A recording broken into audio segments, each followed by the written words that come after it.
sobre este pleito que ayer, o la confrontación que ayer se dio entre PRI y PAN, entre Gamboa y Herrera, en torno al periodo extraordinario. Los dos echan la culpa de que es responsabilidad del PRI, el PRI se queda del PAN y el PAN queda del PRI, que no se ha llevado a cabo el extraordinario. Y el senador Gamboa dijo que regresando del viaje a España, se le entraba. Le entraba, que entonces pueden ya ver si se podía convocar. Sobre eso le A ver, preguntar.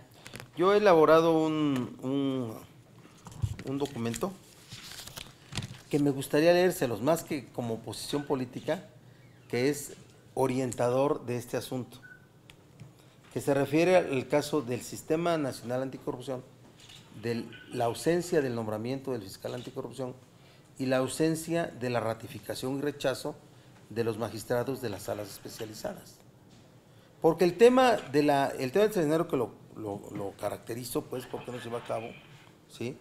Y que tiene que ver con otros productos legislativos, tiene que ver también con la falta de la construcción de los acuerdos, de los dictámenes, para que haya periodo extraordinario.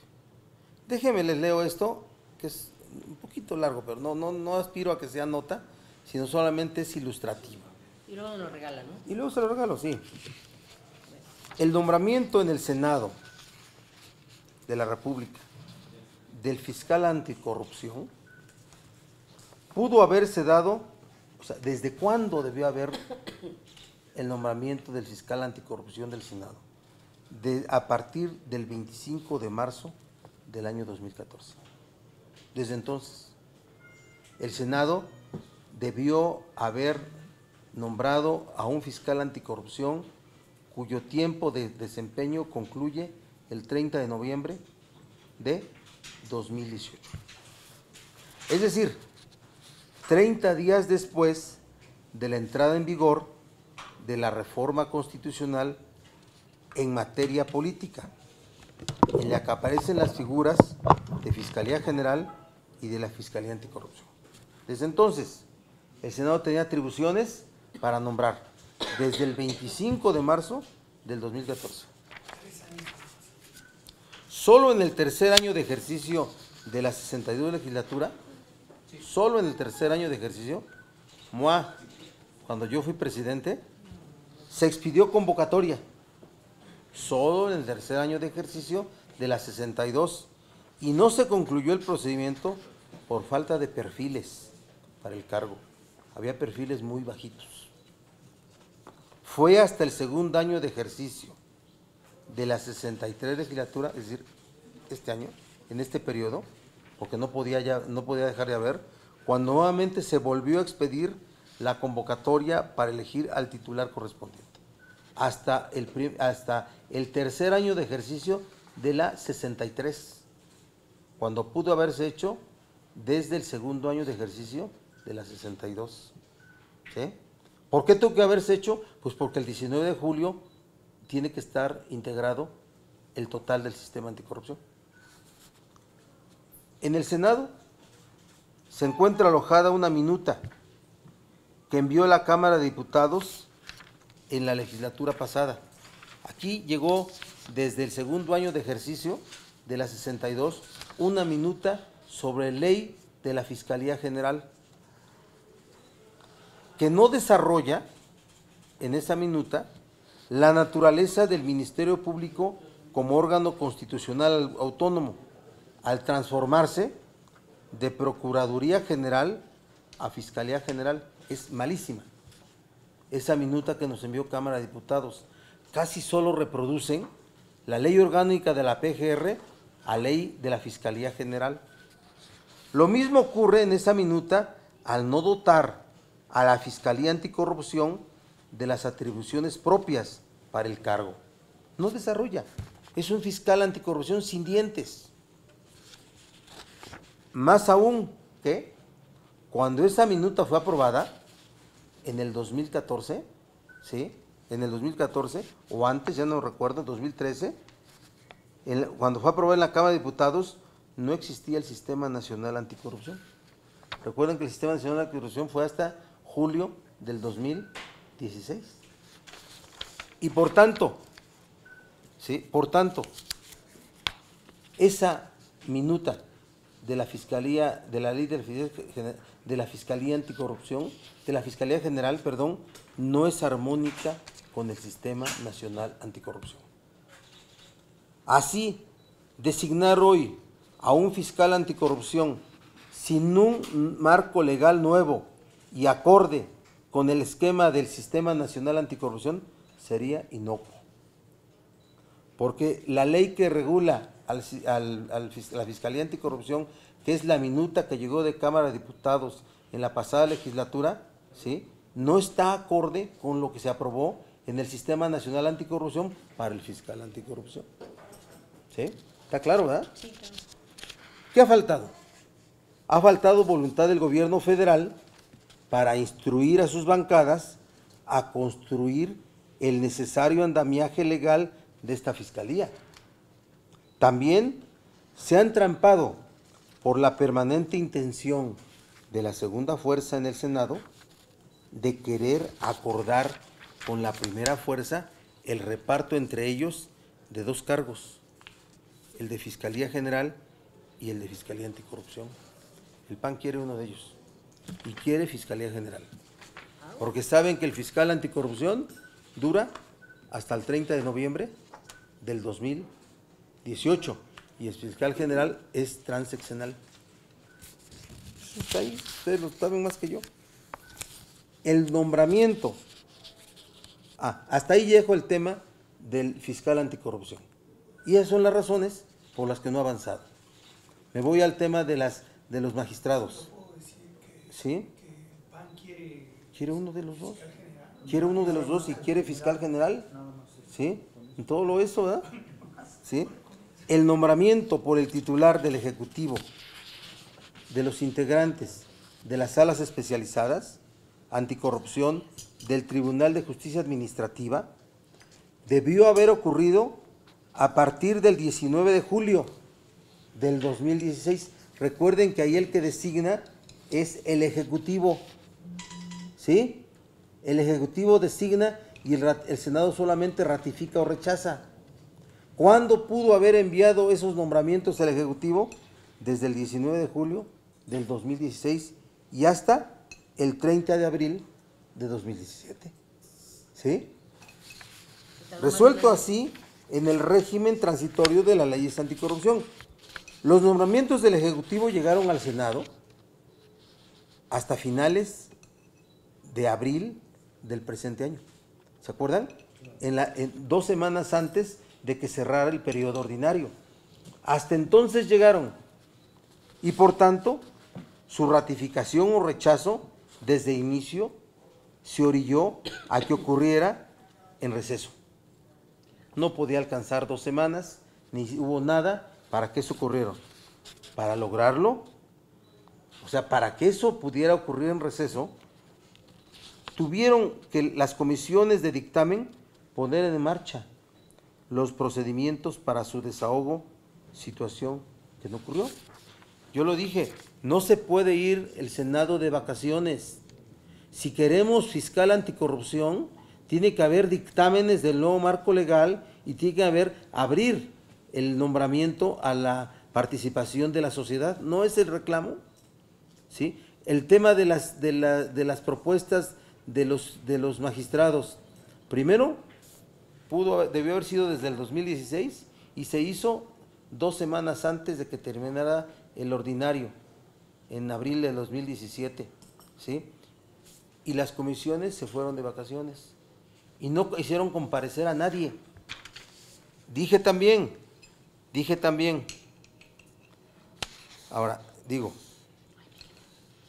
las propuestas, dice, hemos denunciado que las ternas enviadas por el Ejecutivo para las salas especializadas son producto de un acuerdo en Los Pinos entre gobierno y PAN.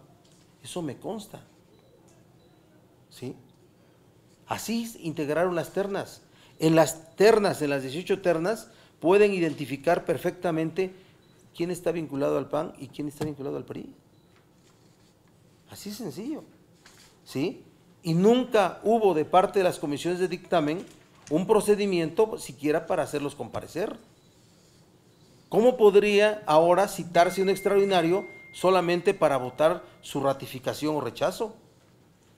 Dice, la no realización del extraordinario es producto de una desaveniencia electoral entre PRI y PAN. ¿Sí? Es lo que es. Quienes se han repartido la integración de los órganos del Estado en materia electoral, quienes se han repartido la integración de los órganos del Estado en materia electoral, en materia de justicia y todos los demás órganos derivados de las reformas estructurales, órganos de Telecom, órganos de ¿cómo se llama?, de la reforma energética, son especialistas los panistas, ¿sí? No, bueno, como vienen de 12 años de poder, tan ávidos de espacios para meter a incondicionales. Así ha sido. Y voy a escribir un artículo exacto donde por cada órgano voy a denunciar quiénes son propuestas en el acuerdo del PAN y del gobierno. No. Todo en su tiempo. Dice, sin un marco legal para el fiscal anticorrupción, armónico en atribuciones con el Sistema Nacional Anticorrupción, repito, sin un nuevo marco legal para el fiscal anticorrupción, armónico en atribuciones con el Sistema Nacional Anticorrupción, y sin la revisión de la autonomía e independencia de quienes integran las ternas de las salas especializadas, habría un periodo extraordinario fracasado. Si no trae un nuevo marco legal, si no hay revisión de la autonomía e independencia de los perfiles de los magistrados de salas especializadas, habría un periodo extraordinario fracasado. No es cosa que haya, es que sirva, que sea útil. En resumen, primero, reforma constitucional que impide el pase automático de procurador a fiscal general. Segundo, nueva propuesta de ley de la Fiscalía General. Y tercero, revisión de la autonomía e independencia de los integrantes de las salas especializadas. Es un documento que acabo de acabar, como decimos en mi pueblo. ¿Sí?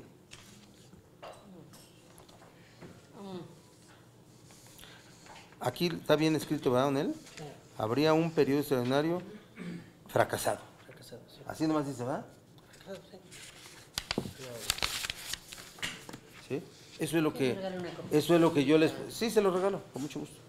Eso es lo que yo les puedo decir en relación al fondo de por qué un periodo extraordinario y por qué no.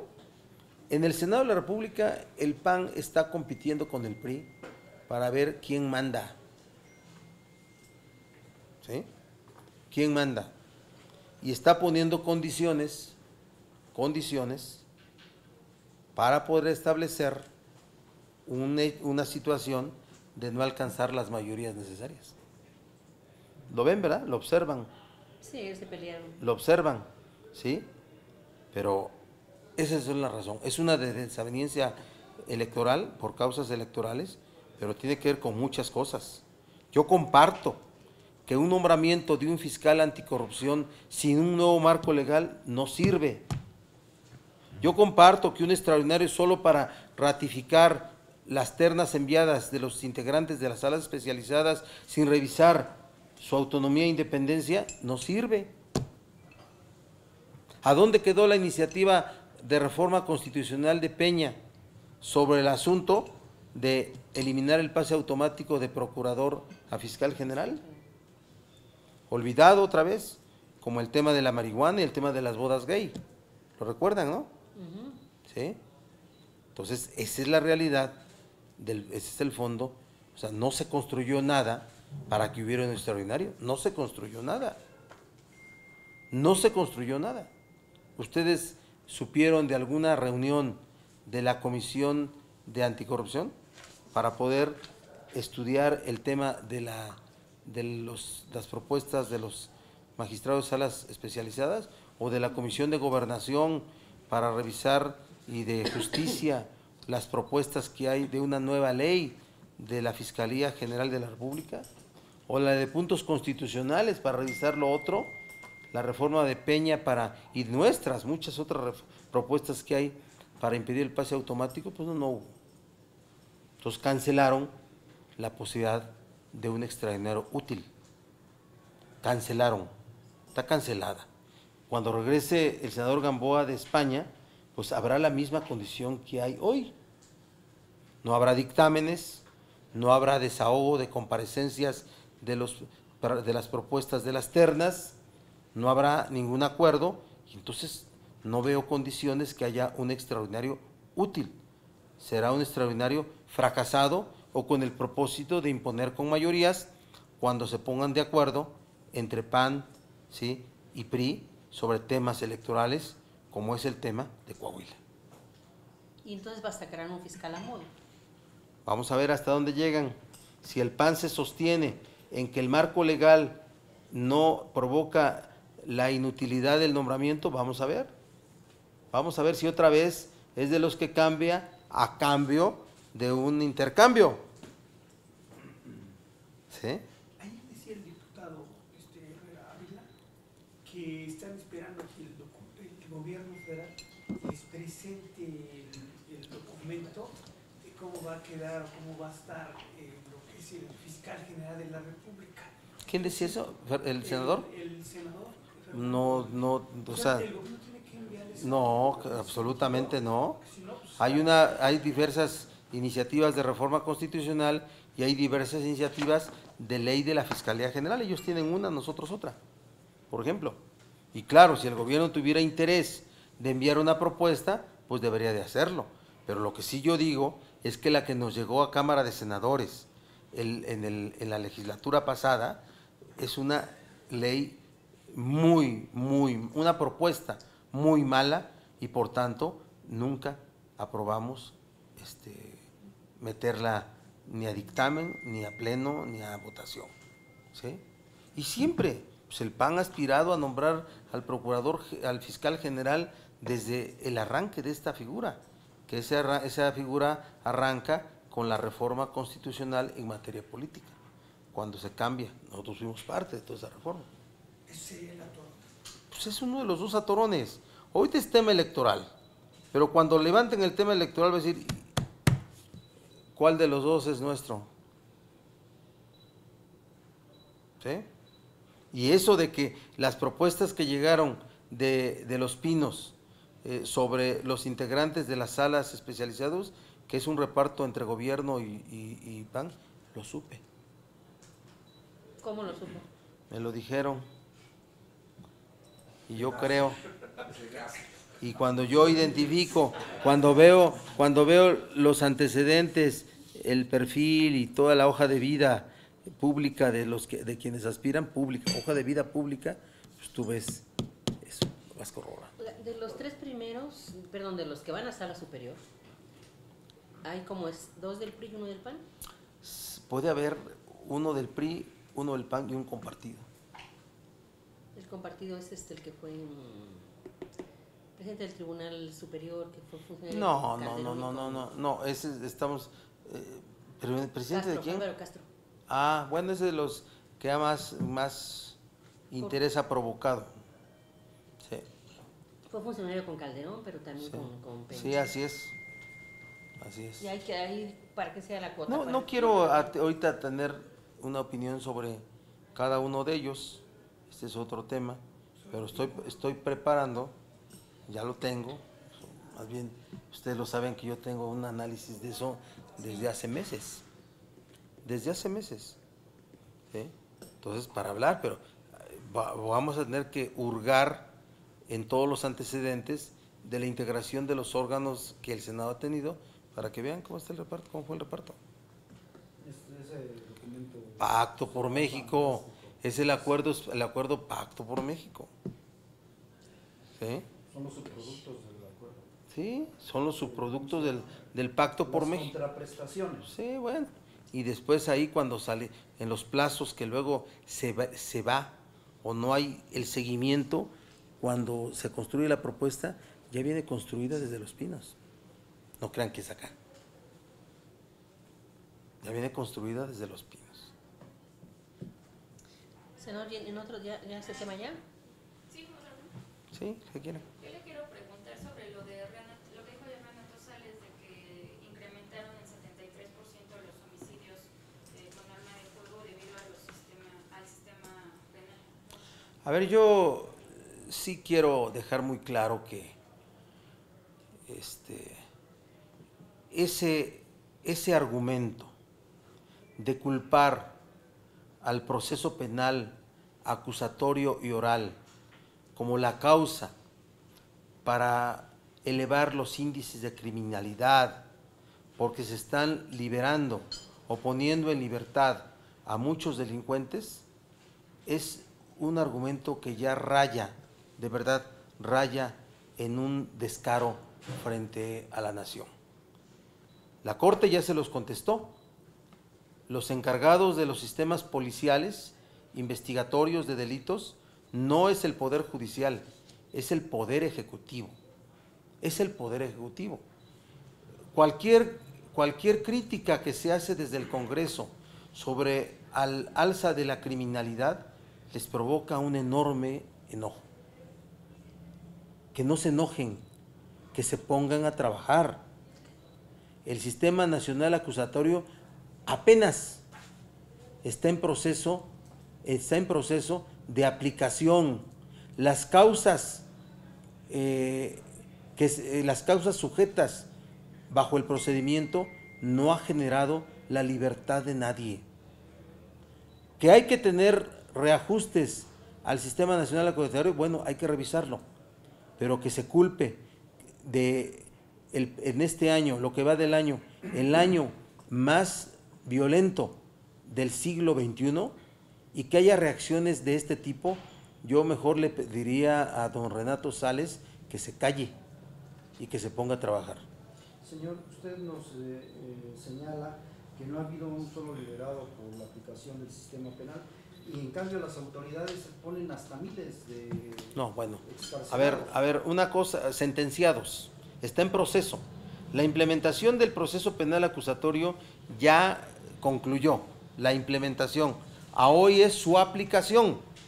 Una causa penal, de acuerdo a la Constitución, en el proceso oral acusatorio, es de 4 meses para delitos con una penalidad menor a 2 años y de 1 año para el tiempo del proceso, para un periodo, para delitos más graves. ¿Qué hay que hacer? Bueno, sí, yo comparto que hay que aumentar el catálogo de los delitos graves, que son de los que no alcancen, ¿me explico?, prisión preventiva. Están previstos en el artículo 19 constitucional. Yo estoy en proceso, O sea, estoy sí, volviéndome un experto en oral acusatorio. ¿Sí? ¿Qué es eso, señor? Está desde el decreto, a todas las leyes del proceso penal acusatorio, porque viene un debate muy grande sobre este asunto. Pero eso de que hoy sea el 2017 el año más violento del siglo XXI y que se diga que es por culpa de la aplicación del proceso oral, acusatorio y oral, es de verdad un despropósito. ¿Es un chivo expiatorio, señor? No, bueno, es un argumento que nadie cree, ¿me explico? Y que tiene que ver, los muertos son porque fueron asesinados por presos liberados, es la pregunta. Más de 300 muertos, bueno, nada más en un estado, ¿verdad? En Puebla, por cierto. No los miles de muertos que van en lo que va del año, tienen que ver con delincuentes liberados en proceso oral acusatorio, es la pregunta. ¿Fue a causa de que se liberaran esos acusados que fueron liberados con las reglas del proceso penal acusatorio? O sea, el proceso penal acusatorio pone al procedimiento penal en México al mismo nivel que existe en los países desarrollados del mundo. Así lo pone. ¿Qué es lo que ha mostrado? Una incapacidad en la preparación de policías, de peritos, de jueces, de ministerios públicos. para que puedan integrar carpetas de investigación y procesos de acuerdo a las reglas estrictas que establece la reforma constitucional, el Código Nacional de Procedimientos Penales y todas las leyes que hemos legislado el honor de haber sido parte de estas dos legislaturas que tantos productos legislativos han sacado. Dice, en ese tema, senador, dice la doctora María de los Ángeles Fromo, que fue la operadora del gobierno federal para la implementación de este nuevo sistema, que tendrán que transcurrir entre 12 y 15 años para ver consumado todo este nuevo sistema de justicia. A ver, el nuevo sistema de justicia penal acusatoria lo que establece son una serie de garantías, ¿sí?, para el procesado, que protege al inocente y que garantiza la reparación del daño cometido por la comisión del delito, ¿sí? Y son una serie de procedimientos que tienen que ser observados tanto en la etapa de averiguación como en la etapa del juicio. Entonces, un Ministerio Público que no observa en sus indagatorias todas las reglas del proceso, de este proceso acusatorio oral, pues sin duda integra una carpeta de investigación débil que a la hora de ser consignada a un juez de control, el juez de control niega la orden de aprehensión. Y después, si se dicta la orden de aprehensión, ¿sí?, y se sujeta, ya se le dicta acto de sujeción a proceso, tienen que repetirse todas las pruebas. Antes 2 testigos tomados en la averiguación previa eran suficientes para condenar a alguien, hoy no lo son. Hoy todas las pruebas para sentencia tienen que ser las que se desahoguen en la audiencia del juicio, ante la presencia de un juez. No puede haber delegación del juez para el desahogo y valoración de las pruebas. Y después, el juez que dicta la sujeción a proceso no es el mismo el que dicta juicio y sentencia. Son un conjunto de cosas que hacen efectivamente que haya un aumento de la infraestructura, y eso es lo que está haciendo tronando, eso es lo que está haciendo ruido, es lo que está provocando problemas. No hay la inversión de recursos públicos en instalar todo lo necesario para que funcione el proceso oral acusatorio, ¿sí? Pero a ver, de lo que hablamos sí es de las policías, como la parte que le involucra al comisionado de Seguridad Nacional, tiene que ver con la efectividad de la operación en tierra, ¿sí? Por favor, a él no le corresponde, él no es procurador, ni es fiscal, él es secretario ejecutivo del Consejo, ¿sí?, de Seguridad Nacional de Seguridad Pública. Ni fiscal ni juez. No, él no es, ¿sí? Entonces, ¿por qué mete la mano? Pues porque es parte de su materia, pero sin duda que es una forma muy mala de justificar o de intentar justificar la violencia creciente en nuestro país. Hola. ¿Cómo está? Yo muy Preguntarle su bien. opinión con respecto a la resolución de la Corte del día de ayer, en el que los reos ya procesados podrán solicitar una revisión y quizá obtener la libertad provisional. Sí, a ver, yo comparto los criterios de la Corte y comparto que se apliquen términos de las disposiciones, aquí están, del proceso acusatorio y oral, y que se cumplan los principios del mismo. Los principios del mismo, que son el de contradicción, publicidad, concentración, continuidad e inmediación, son los principios a la luz de los cuales tienen que construirse todas las leyes, y tienen 3 propósitos. 1, proteger al inocente. 2, garantizar que el inculpado no evada el cumplimiento de la ley. Y 3, reparar los daños. Y este criterio de la Corte está tomado en este sentido. Así es que la Corte solamente está haciendo una interpretación constitucional de la posibilidad de que los reos puedan alcanzar la libertad provisional. que ya se haga la reforma a la Constitución, que se modifique el 19 constitucional, que se aumente el catálogo de delitos graves. Eso tiene que ocurrir, pero mientras eso no ocurra, así tiene que interpretarse las leyes derivadas de la reforma constitucional del 2008.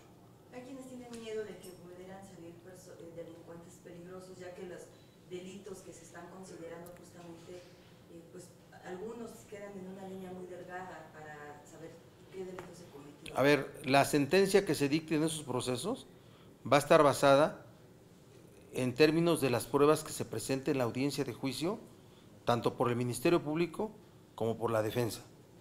Bueno, que el Ministerio Público, adscrito a cada una de los juzgados y de las indagatorias, presente las pruebas necesarias para acreditar la culpabilidad. O sea, todos saben de qué se trata. Antes una confesión de un presunto responsable tomada en una averiguación previa, y la mayoría de las veces era tomada bajo presión, ya no digan bajo tortura, pero bajo enorme presión, incomunicación, ¿sí? Todo tipo de cosas, aislamiento, era suficiente para mandar a la cárcel a un inocente. Hoy qué bueno que esa confesión ya no es suficiente, tiene que estar rodeada de un conjunto de pruebas que la hagan corroborable. Y surge en el proceso penal acusatorio, surge un asunto que ustedes lo habrán escuchado en las películas americanas, la duda razonable. Porque hoy solamente un juez puede dictar la culpabilidad con la plena convicción de ella. El juez tiene que estar plenamente convencido. Y si se aportan pruebas, ¿sí?, que provocan la duda del juez, y se instala ese criterio, ese nombre, que no existe en nuestra legislación, pero que se desprende cuando establece la plena convicción, la duda razonable. Tú le pones elementos a un juez de duda y con eso basta. Yo conozco casos, 1000 casos, donde con 2 testigos se mandaba a la cárcel a un inocente. 2 testigos, pero 2 testigos falsos, que los paraban ahí y que el abogado dictaba las declaraciones.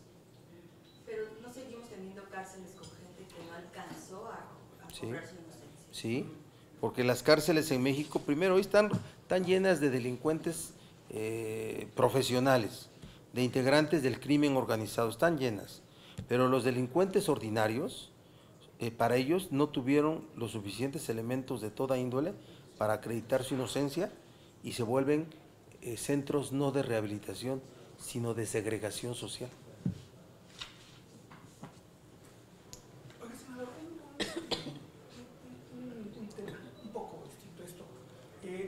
Ayer el Congreso local de San Luis Potosí aprobó en comisión de puntos constitucionales y de gobernación una legislación para desaforar, quitar el fuero a los funcionarios públicos. Todavía tiene que pasar al Pleno, pero está poniendo un ejemplo, un avance en esa materia que ha sido tan cuestionado. Yo creo que la eliminación del fuero es algo que ya nadie detiene, ¿sí? Va a irse dando en las legislaciones locales, un punto de avanzada, va a ser lo que en la Constitución de la Ciudad de México se aprobó, eliminando el fuero, y va a asumirse pronto a nivel federal, ¿sí? Y creo que hasta materia de una reforma constitucional puede ser. Así es que yo comparto lo que ocurrió en el Congreso de San Luis Potosí, lo aplaudo y que es parte de la ruta que ya nadie va a detener de eliminar al fuero. La gente quiere que todos sean iguales, todos.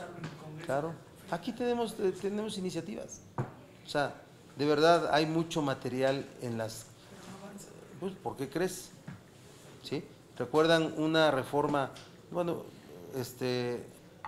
Andrea Becerril sí lo debe tener bien recordado.